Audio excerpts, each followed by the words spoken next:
Kali ini kita akan mempelajari tentang konfigurasi elektron dan diagram orbital. Saya, Pak Izzatun Nisa Subaidi, atau bisa kalian panggil sebagai Bu Nisa, akan menemani kalian selama 40 hari ke depan untuk mempelajari kimia, tentunya dengan sangat menyenangkan dengan sistem online. Jadi, jangan bosan-bosan untuk bertanya pada saya jika belum paham, dan jangan menganggap kimia itu susah. Kimia is fun.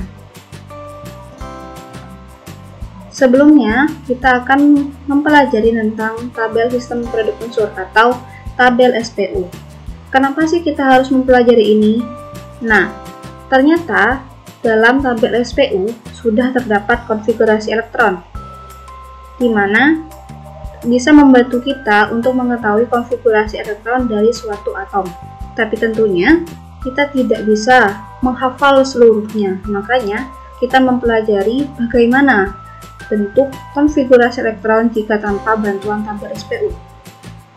Semisal kita ingin mengetahui konfigurasi elektron dari Mg, kita zoom lagi. Nah, terdapat di sini. Lebih jelasnya seperti ini.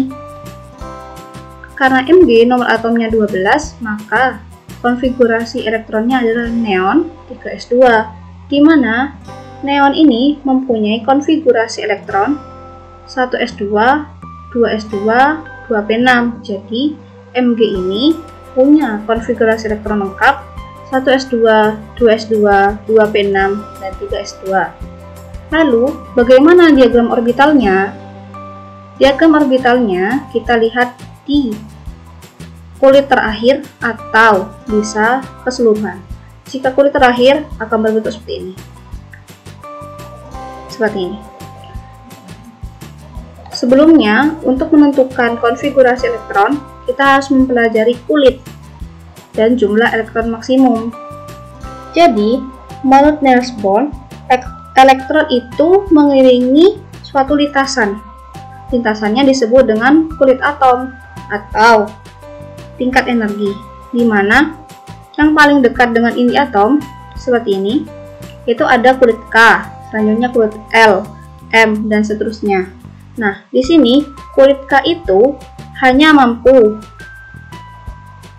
ditempati oleh jumlah elektron sebanyak 2 elektron saja, seperti ini, hanya 2. Lalu untuk L ada 8, dan seterusnya.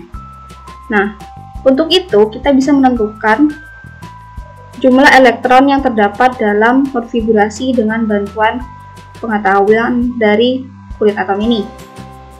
Semisal kita punya helium dengan nomor atom 2. Jumlah elektronnya karena dia netral adalah 2. Jadi konfigurasi elektronnya 2. Kenapa? Karena kulit atom di K mampu maksimum ditempati oleh 2 elektron. Selanjutnya 3 untuk Li.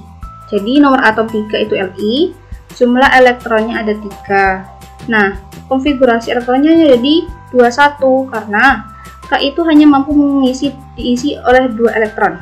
Jadi untuk 1 elektron selanjutnya akan terisi di kulit selanjutnya. Nah, karena L itu sanggup terisi 8, maka jika lebih dari 8 akan terisi di kulit M selanjutnya. Contoh seperti Mg ini ya.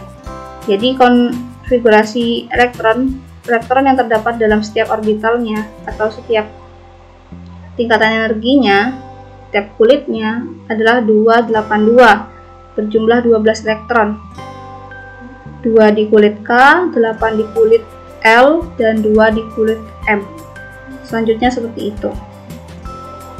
Selain kulit, ada subkulit dan orbital.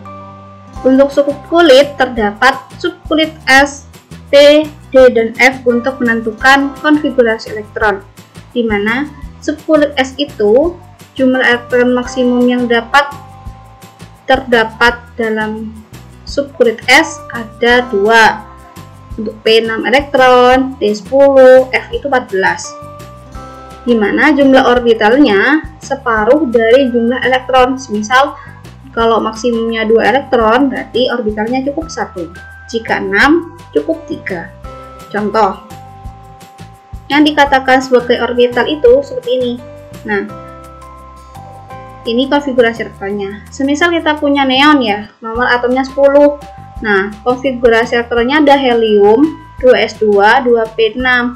Yang kita tanyakan, bagaimana bentuk orbital atau diagram orbital dari kulit terluarnya, yaitu 2s2, 2p6 ya. Nah, untuk 2s ternyata terisi 2 elektron.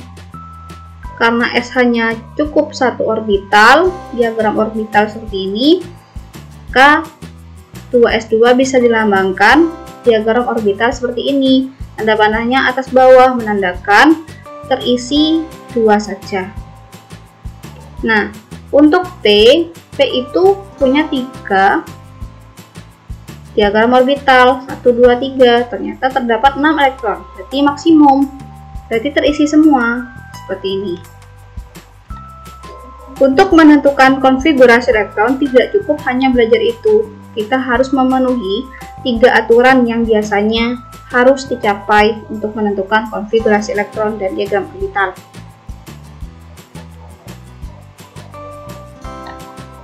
Yang pertama adalah prinsip Aufbau, di mana pengisian elektron dalam orbital dimulai dari orbital dengan tingkat energi yang paling rendah.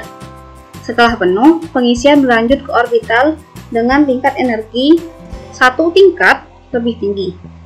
Jadi, urutan tingkat energinya bisa dilambangkan atau digambarkan dalam gambar ini. Jadi, dari atas ke bawah itu semakin besar. Jadi, yang paling atas itu punya tingkat energi yang paling rendah. Kalau kita urutkan dengan sejajar, maka menjadi 1s, 2s, 2p, 3s, dan 3p, 4s, 3d, dan seterusnya. Jadi 1s ini merupakan tingkat energi yang paling rendah. Nah, semisal kita punya contoh atom P yang punya nomor atom 15. Nah, yang ini tidak sesuai dengan prinsip Aufbau, yang ini sesuai. Kenapa ini tidak sesuai? Karena dia langsung saja pakai 2s. Padahal dia harus melalui 1s terlebih dahulu. Setelah 1s penuh, baru ke 2s. 2s penuh, baru ke 2p. Ini sudah benar di sini bagian sininya. Terus kemudian p-nya penuh ke 3s, tapi di sini ada kesalahan. Jadi setelah 3s itu tingkat energi 1 tingkat di atasnya adalah 3p, K3d. Jadi yang benar seperti ini, 1s dulu, 2s, 2p, 3s, lalu 3p. Selanjutnya adalah asas larangan Pauli. Pauli berkata, dalam satu orbital, 2 elektron tidak boleh memiliki 4 bilangan kuantum yang sama. Maknanya, dalam sebuah orbital paling banyak diisi oleh 2 elektron dengan arah rotasi yang berlawanan. Jadi arah rotasinya atau arahnya itu berlawanan arah. Jadi contohnya ini ya, ini melanggar asas larangan Pauli. Yang ini sesuai. Nah, kenapa ini melanggar asas larangan Pauli? Pauli sudah berkata bahwa harus berlawanan arah. Yang ini sejajar, yang ini sejajar, yang ini sejajar. Nah, tapi sudah memenuhi salah satu komponennya, yaitu diisi paling banyak 2. Ada yang isi 1, ada yang isi 2, sudah benar. Tapi yang sesuai adalah yang ini, karena tidak ada yang sejajar. Semuanya berlawanan arah dalam satu orbitalnya. Jadi yang dilihat itu dalam satu kotak ini loh, seperti itu. Kemudian aturan terakhir yaitu aturan Hahn. Jadi menurut Hahn, elektron-elektron yang berada di suatu orbital akan menempati orbital yang kosong dengan arah rotasi yang sejajar. Setelah itu, elektron-elektron lainnya menempati orbital tersebut dengan arah rotasi yang berlawanan. Jadi yang ini adalah contoh yang tidak memenuhi aturan Hahn. Yang ini contoh yang memenuhi aturan Hahn. Nah, kenapa ini tidak memenuhi aturan Hahn?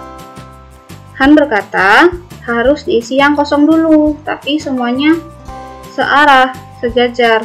Jadi kalau ke atas semua terlebih dahulu, kemudian ke bawah, seperti itu. Contoh yang ini ya, ini diisi yang di sini dulu, ke atas semua, ke atas dulu satu, kan ada 2p 4. Nah, ada 4 elektron dalam 2p, maka satu elektron ke atas dulu, elektron kedua ke atas dulu, elektron ketiga ke atas dulu, baru elektron keempat ke bawah, bukan seperti ini. Berikut adalah contoh yang memenuhi 3 aturan tersebut. Misal kita punya S dengan nomor atom 16 dengan konfigurasi elektron seperti ini. Nah, sesuai dengan prinsip Aufbau, benar dari yang terendah ke yang tinggi. 1S dulu, baru 2S, setelah itu 2P, 3S, kemudian 3P. Sesuai dengan asas larangan Pauli, tidak ada yang sejajar, semuanya berlawanan arah. Kemudian sesuai dengan aturan Hahn, dimana karena kita lihat yang paling terakhir ya, karena semuanya sudah penuh, maka yang kita lihat adalah 3P. Ada 4 elektron dalam orbital P.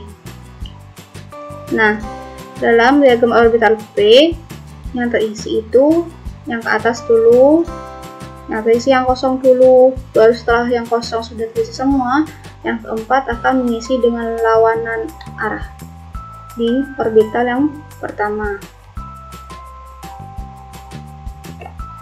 Selanjutnya adalah orbital penuh dan setengah penuh. Jadi, orbital penuh dan setengah penuh ini umumnya terjadi pada orbital D. Nah, orbital D yang biasa kita lihat di periode 4 suka sekali dengan orbital penuh dan setengah penuh karena relatif lebih stabil. Contoh, semisal subkulit S atau orbital S, karena jumlah maksimum elektronnya ada 2, maka kalau penuh akan terisi 2 elektron seperti ini. Jika setengah penuh akan terisi 1 elektron seperti ini. Beda dengan P. P itu maksimum elektronnya ada 6 jika penuh seperti ini, dan yang setengah penuh itu seperti ini. Ada pula yang tidak penuh. Orbital tidak penuh itu terisi 1 elektron, 2 elektron, 4 elektron, 5 elektron seperti ini. Nah, kenapa dia dikatakan tidak stabil jika orbitalnya tidak orbital penuh dan setengah penuh? Karena orbital yang ada ini bisa pindah tempat. Jadi, bisa dia mengisi di sini, bisa mengisi di sini.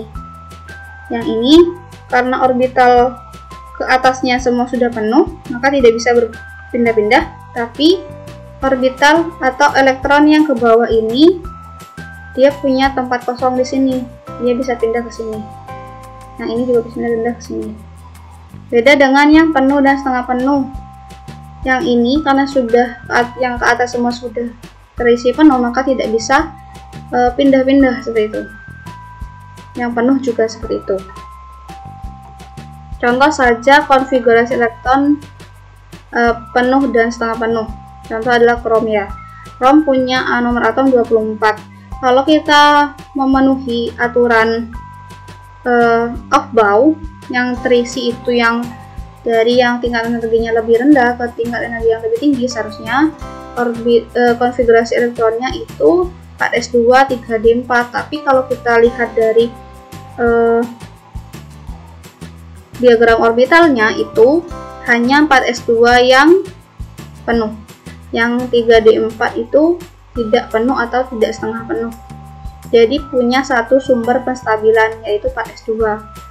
Tapi karena cenderung orbital D itu mengalami perubahan menuju kestabilan, maka konfigurasi elektron yang benar adalah seperti ini. Argon 4s1, 3d5.